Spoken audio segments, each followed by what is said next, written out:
Hey, it's been a while since my fighter guide. I'm sure you noticed it's quite outdated right now. It's been, I don't know how long it's been since that last guide, but most of the information of the last guide still applies, so what I'm going to do is instead of deleting that, I will refer people to that other guide for more details. There's been a couple changes. Tech Art's Just Attack bonus was added, which gives you increased damage for Just Attack combos. So basically, if you chain different PAs together, then you will get a damage bonus. At level 5, it's 15%. And this decreases the amount of PP that you use if you do Just Attacks. So you get a pretty significant PP reduction, which is nice for, you know, DPS with the knuckles and stuff like that. Rest of the build, I don't think much has really changed here. I'm running a pure Brave Stance build so that I have more room for other stuff. Ideally, I'm probably going to take off double Saber Wind Parry, because now that they have crafted Deadly Circle, I really don't know how necessary this is. Probably put an extra point in Critical Strike and have that maxed out.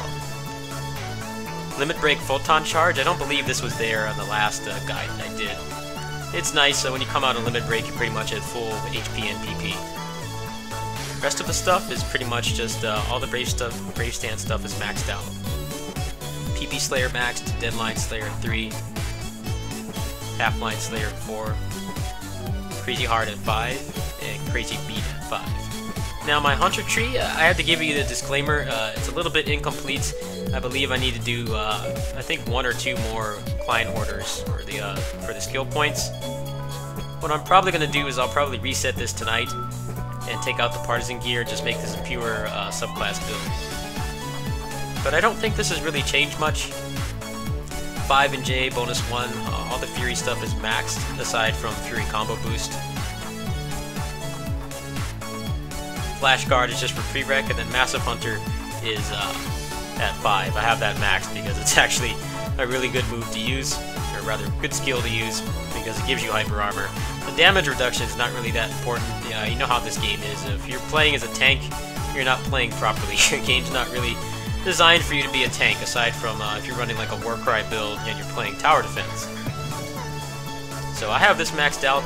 I need to get another 2 points in Automate Half-Line, and Iron Will is maxed. Pretty simple stuff. Like I said, this is probably a garbage build for like actually playing the class, but if you're just using this as a stock subclass build for, you know, Braver, Bouncer, Gunner, and stuff like that, this works really well. Now there's been some significant changes since the last video. Rings came out. What rings allow is they allow you to, you know, get certain abilities. Sometimes you can get abilities from other classes, albeit at like less potency. It's not as potent or as strong as it would be on the main class. Now this is the one that's the most important for anyone who's taking fighters seriously. You will need your Whirlwind Ring maxed out, pretty much.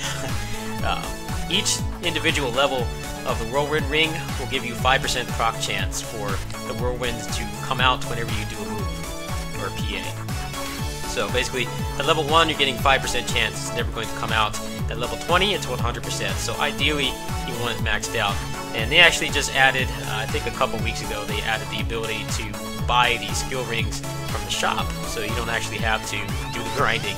I remember it must have taken me a couple weeks to max out the ring, especially as a free player. You know, if you want to spend the money on the star gems or you want to save them up, then you can probably get it a little faster. But as someone who didn't spend any money at all on the gathering component of the game, aside from a little extra AC I had on my account at the time, it took a pretty significant amount of time. But you will need this. Now, Twin Dagger Air Chase I hear is pretty good too. I'm not really sure if it gets upgraded at all, depending on how many times you upgrade it. But they also have 12-star units now, where you can actually fuse a left ring or a left-hand ring into your unit, which is nice for fighter because all 3 of their exclusive rings, soon to be 4, I believe it's going to be added in a couple days. It's supposed to slow down your fighter actions or something, I guess give you more invincibility frames.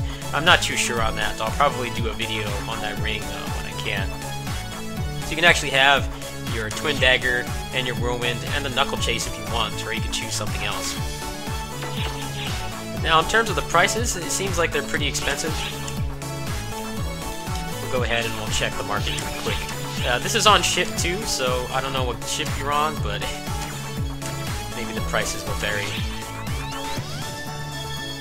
So for level 1, if you want to start, actually let's speed this up a little bit.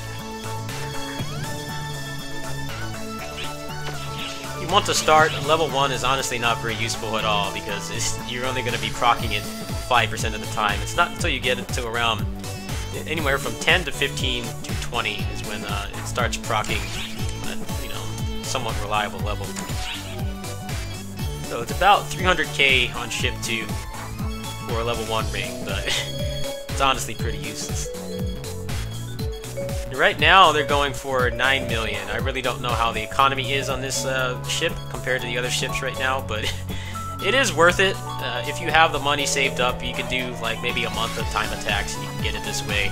And this will skip a lot of the grinding, so to speak. I mean, obviously, with the ring system, you're kind of limited by either A, how many times you're able to log on per day and wait for your stamina to regen, or how much money you want to spend. In terms of the AC to Meseta ratio, it's probably better to just save up the money and just buy the ring and be done with it. Yeah, that's pretty much all the changes. I'll go ahead and I'll show my gear before I sign off here. I have a Daggers of Seraphi. This was the NT version that was given out like a month or two ago. I logged on to get it to 60 element, but I need to upgrade all the stuff on it. I just haven't been playing this that much, so I haven't gotten around to that. Sega Blade, 60 element as well, level 3 potential. Pretty nice damage. The healing is pretty nice too. I'm using a Tagami Knuckles, which is only level 2 potential. I'm still working on that. And then the rest of this is just duplicates to have extra, you know, moveset slots and stuff like that. Anyway, that's my fighter guide. I thought I would update it. I know it's been a long time. There's not really a whole lot else to say that I haven't said before. Just remember, if you're starting, you will want to only put Limit Break at level 5, because past that, it increases the duration, which can actually decrease your survival. So having it at level 5 is good enough to have the, you know, the maximum stat boost from it. Anyway, catch you guys later. Peace.